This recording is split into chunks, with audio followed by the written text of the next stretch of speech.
আজ রান্না করব গ্রামের স্বাদে ভরা শিঙি মাছের ঝোল। একদম দেশি মশলায় ঘ্রাণে ভরপুর, গরম ভাতের সঙ্গে দারুণ লাগে। বাজার থেকে সেদিন জ্যান্ত 5টা শিঙি মাছ এনেছিলাম, তাকে একটু ঘুম পাড়িয়ে নিয়েছি। কাটার আগে ঘুম পাড়িয়ে নিতে হয়। কলা দিয়ে আর আলু দিয়ে আজকে আমি রান্না করব, তার সঙ্গে দেব একটু পেঁপে। মাছগুলোকে কেটে ধুয়ে পরিষ্কার করে নিয়েছি, লবণ হলুদ ভালো করে মেখে নিচ্ছি। এই মাছটা কিন্তু ধুতে অনেক সমস্যা, গরম জল করে লবণ দিয়ে চটকে চটকে ধুতে হয়, তবুও এর লালাটা কিন্তু পরিষ্কার হতেই চায় না। আমি লবণ হলুদ মাখিয়ে নিলাম। এবার কড়াই গরম হয়ে গেছে, তেলটা দিয়ে দিলাম। মাছগুলো ভেজে নেব। মাছগুলো কিন্তু একটু হালকা করে ভেজে নেবে, কারণ বেশি কড়া ভাজা দিলে মাছের স্বাদ থাকবে না। তাই জন্য একটু হালকা ভাজা দিয়েই মাছগুলোকে নামিয়ে নেব। আর আমার মায়ের হাতের রান্না অসম্ভব সুন্দর হতো, তাই আজকে ট্রাই করছি আমার হাতে কেমন হয়। আর এটা কিন্তু ছোট বাচ্চাদের থেকে শুরু করে একদম বৃদ্ধ বয়স্ক যারা অসুস্থ তাদের জন্যে ভীষণই পুষ্টিকর খাবার, কারণ এতে শরীর সুস্থ থাকে, ঠান্ডা থাকে, অনেক উপকার, তোমরা সবাই সেটা জানো। তো মাছগুলোকে ভেজে আমি তুলে নিয়েছি। এর মধ্যে আলু আর পেঁপেগুলো দিয়ে একটু নেড়েচেড়ে ভেজে নেব, মানে কষিয়ে নেব। জ্বরের মুখে এরকম পাতলা পেঁপের আর শিঙি মাছের ঝোল যদি খাওয়া যায় তাহলে কিন্তু মুখের স্বাদ পরিবর্তন হয়, এটা আমার মা বলতো। কিন্তু খেলেও ঠিক একই কাজ হতো, মনে হতো যে না আজকে কটা ভাত খেলাম।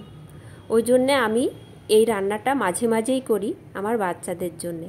আর গরমের সময় তো এর তুলনাই নেই। গরমের সময় এরকমভাবে রান্না করে খেলে গ্যাস অম্বলের কোনো ভয়ই থাকে না। তো আলু আর পেঁপেগুলো ভেজে নিয়েছি, তার মধ্যে কাঁচকলাগুলো দিয়ে দিলাম, দিয়ে আরেকটুখানি ভেজে নেব। ভেজে নিয়ে তারপর পরিমাণ মতো জল দেব। একটুখানি জলের পরিমাণটা বেশি দিতে হবে।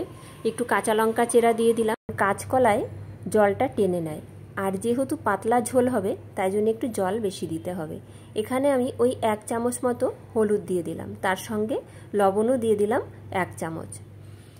এবার ফুটে উঠলেই আমি মাছগুলো দিয়ে দেব। ছোটোবেলায় আমার বাবাকে দেখতাম, আমাদের বাড়িটা ছিল বিলের একদম কাছে না, একটু দূরেই ছিল, কিন্তু বিলের থেকে আমার বাবা মাছ ধরে আনতো। সেখানে শিঙি, মাগুর, কই, নানান রকমের মাছ আনতো, কিন্তু সেই মাছগুলো খেতে যে এত ভালো লাগতো। আর এখন বাজারে গিয়ে শুধু জ্যান্ত মাছই খুঁজে বেড়াই। আজকে এই মাছের ঝোলটায় আমি ফোড়নটা একটু অন্যভাবে দেব। কড়াই গরম হয়ে গেছে, এখানে আমি দিয়ে দিলাম রাঁধুনি ফোড়ন।